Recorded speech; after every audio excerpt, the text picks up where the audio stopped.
दोस्तों मैं आज भागवत कथा में गया था। मैंने पूरा वीडियो बनाया है, देखते रहिए, लाइक करिए, शेयर कीजिए, कमेंट कीजिए। बहुत ही अच्छा भागवत हुआ वहाँ पर। गोकुल संग सजा दो घर गोकुल संग मेरे सरकार सजा दो घर गोकुल सजा दो घर गोकुल संग मेरे सरकार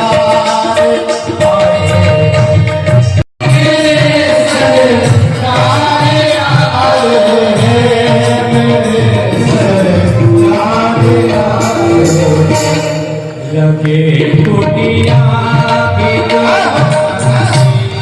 लगे कुटिया से मेरे सरकार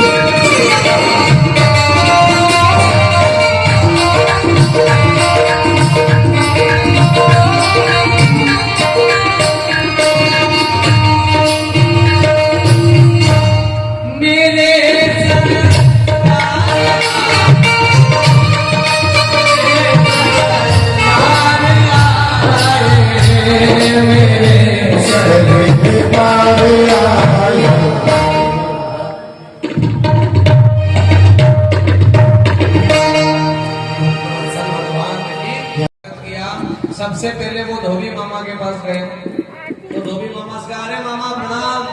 तो धोबी मामा ने कहा कि दुष्ट तू तो हमारे राजा कंस का काल है, वो मुझे मामा क्यों बोलता है। तो जब जैसे मारने दौड़ा तो भगवान ने अपनी दोनों मुष्टिका से धोबी मामा का नाम सत्य कर दिया और वहीं से लोग वाले कपड़े पहने था और इतने बड़े बड़े कपड़े हैं कि हाथ पूरे अंदर है, पैर अंदर है, घिसाते पूरी मथुरा का झाड़ू निकालते पूछे दर्जी मामा के पास। दर्जी मामा ने भगवान का स्वागत किया और दर्जी मामा ने उनके सबके कपड़े टाइट करे। और जब कपड़े टाइट करे, क्योंकि जिन्हें जीवन भर नहीं पेरा, जिन्हें जीवन भर पेरा टाट और वो पेर ले टेरी काट, तो फिर उनका जीवन अलग हो जाता है।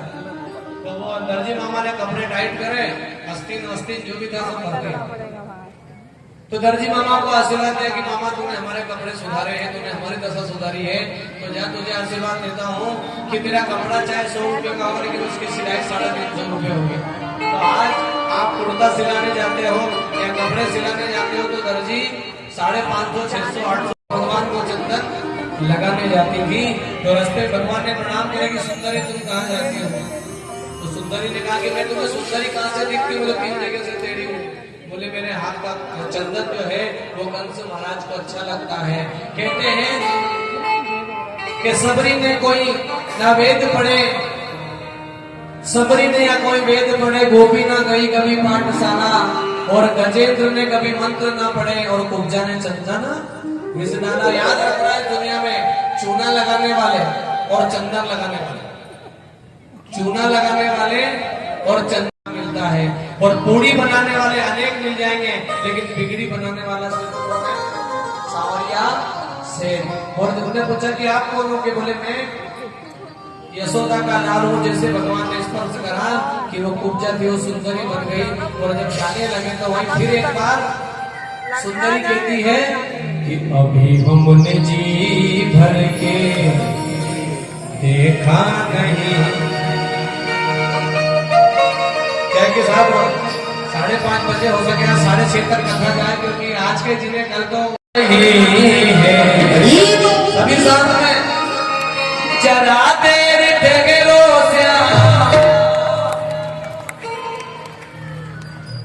जरा देर ठहरो तमन्ना यही है, अभी हमन जी भर के अभी हमन जी भर के देखा नहीं।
इस धनुष को तोड़ेगा वो तुझे नहीं छोड़ेगा। जैसे कंस वहां पर बैठा हुआ था, उसने कृष्ण बलराम का स्वागत किया, और जब कृष्ण बलराम का स्वागत किया और भगवान कृष्ण ने जैसे धनुष तोड़ा, मानो की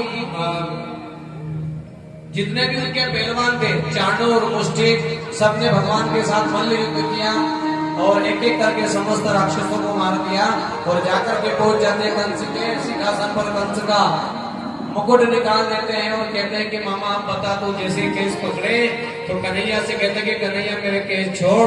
बोले मामा मैं तो जिसको पकड़ लेता हूँ फिर उसको छोड़ता, हमें तो पकड़ना आता है, हमें छोड़ना नहीं आता। बोले बेटा कंस ने कहा कि मेरे बालों को बड़ा दर्द हो रहा है, मुझे कष्ट हो रहा है। तो बोले मामा वो दिन याद कर जिस दिन तूने मेरी माँ को विदा किया था और मेरी माँ को तूने केस पकड़ करके जब मारने दौड़ा था, मेरी माँ के हाथ के कंगन भी नहीं छूटे थे और तूने जेल में डाल दिया था। जिसके पगना फटी बेवाई वो क्या जाने पीर पराई।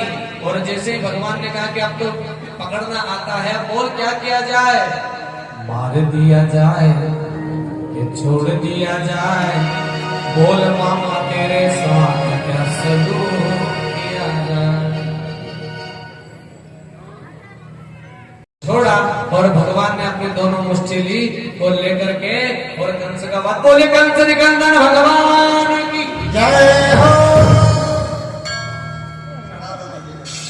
पिता को कारागृह से छुड़ाया और अपने नाना को गद्दी पर बिठा करके, और कंस के जो पत्नी थी अस्थि प्राप्ति, वो जरासंध की बेटी थी, जरासंध के पास गई रोती रोती कि आपके जमाई साहब को तो कृष्ण और बलराम ने मार दिया है। तो कृष्ण बलराम से जरासंध युद्ध करने आता है, बताता है कि 17 बार युद्ध होता है, लेकिन भगवान जीत जाते हैं, वो हार जाता है। अंतिम में संकल्प करता है कि अगर 18 बार मेरे से कृष्ण बलराम नहीं हारे तो 11,000 मौत के घाट उतारूंगा। तब भगवान कृष्ण ने बलराम से कहा कि दादा कल अपने को युद्ध भूमि थोड़ी देर लड़ना है और फिर वहां से आ जाना है। बोले बेटा हम राजपूत हैं, मरना पसंद करते हैं, वीर गति को प्राप्त करते हैं, पर हम कभी रण से भागते नहीं है। बोले दादा तुम्हारो कहना तो सही है, पर अपने चक्कर में 11,000 ब्राह्मण मौत के घाट उतर जाएंगे, क्योंकि हमेशा भगवान ने ब्राह्मणों को पूजा है। तब भगवान ने कहा कि ठीक है, जरासंध से युद्ध हुआ, थोड़ी देर तो भगवान ने युद्ध करा और भगवान वहां से हरण छोड़कर भाग जाते हैं। तो जरासंध कहता है कि देखो कितना कायर है, हरण छोड़ करके भाग गया। उसी दिन से भगवान का नाम हुआ रण छोड़, रण छोड़ रहा है भगवान की जय। माँ देवकी के पास जाते हैं और माँ देवकी को और पिताजी को कारागृह से छुड़ाते हैं। तो माँ देवकी पूछती कि बेटा हमने ऐसा कौन सा पाप किया था कि जन्म देने के बाद मेरा मुख नहीं देख पाए। तब भगवान ने कहा कि माँ तुम पिछले जन्म में केकई थी और आपने मुझे कौशल्या माँ से 14 वर्ष दूर किया था, तो आज कौशल्या जो यशोदा वर करके आई और मैं उनके पास में। फिर भगवान का मुंडन संस्कार होता है और भगवान पढ़ने जाते हैं। भगवान पढ़ने कहाँ गए थे? कहाँ थे भगवान पढ़ने? कितने बड़े किस्मत वाले हैं अपने मध्य प्रदेश के लोग कि जिन भगवान ने नहीं, लेकिन जब अच्छे गुरु की जरूरत लगी तो कहाँ पहुंचे? उज्जैन।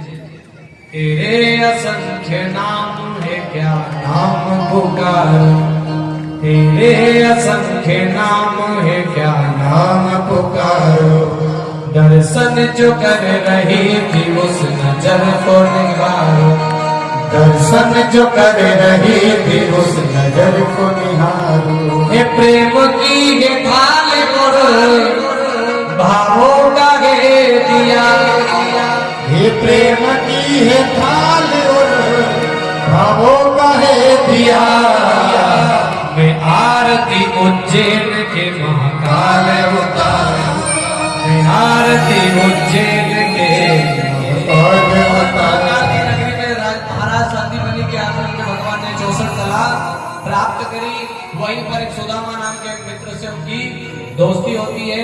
भगवान 64 कला में परिपूर्ण होने के बाद गुरु को दक्षिणा में अपने गुरु का मरा हुआ पुत्र लाकर के प्रदान करते हैं। और जब मथुरा में आते हैं, जिस दिन पहली बार माँ यशोदा भगवान कृष्ण को भोजन कराती है, मानव थाली में सब कुछ लाके रखती, लेकिन माखन मिश्री ला करके नहीं रखती है, तो भगवान कृष्ण का एक दिन भी मन नहीं लगता है सब मथुरा में। लेकिन ये लीला भी जरूरी थी, क्योंकि जिस दिन से मैं मेरे माँ को, मेरे पिता को कोई बोल के आया था कि परसों ही आ जाऊंगा, लेकिन आज बरसों हो गए। आज भगवान को अपने ब्रज की याद आती है तो उद्धव को बुलाते हैं और उद्धव से कहते हैं कि उद्धव आज जाओ तो तुम जाकर के मेरे ब्रज के सुध। तो उद्धव को बड़ा ब्रह्म ज्ञान था, लेकिन उद्धव ने कहा कि चिंता मत करो भगवान, अभी जाता हूँ। और 2 घंटे में, क्योंकि मथुरा और वृंदावन की अगर दूरी है तो मात्र 12 किलोमीटर की है, लेकिन जिस दिन से भगवान कृष्ण वृंदावन छोड़कर के मथुरा आए थे, उस दिन से आज तक कभी भी वो गोपियां मथुरा माखन बेचने नहीं गई, क्योंकि ये प्रेम का था कि उससे वो जैसा प्रेम करता करता हमें छोड़ के गया, वो वापिस यही आए तो ही हम जाएंगे, नहीं तो हम जाने वाली नहीं है। लेकिन आज उद्धव को अपना पीला दुपट्टा दे दिया और कहा कि जाकर के तुम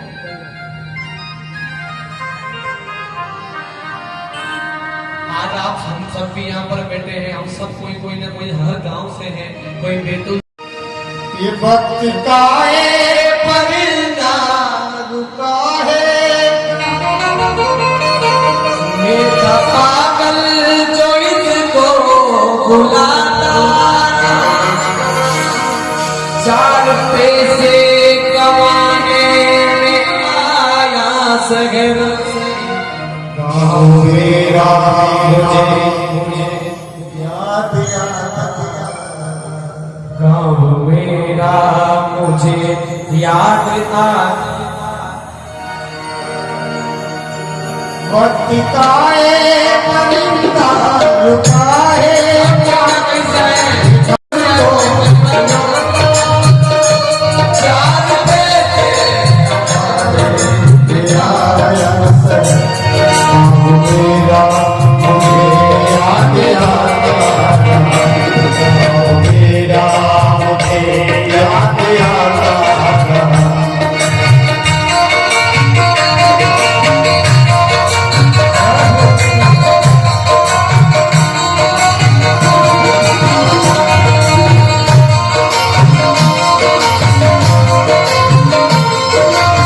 दोस्तों पूरा वीडियो देख लिया हो तो लाइक करिए, शेयर कीजिए, कमेंट कीजिए, सब्सक्राइब कीजिए। जय हिंद दोस्तों।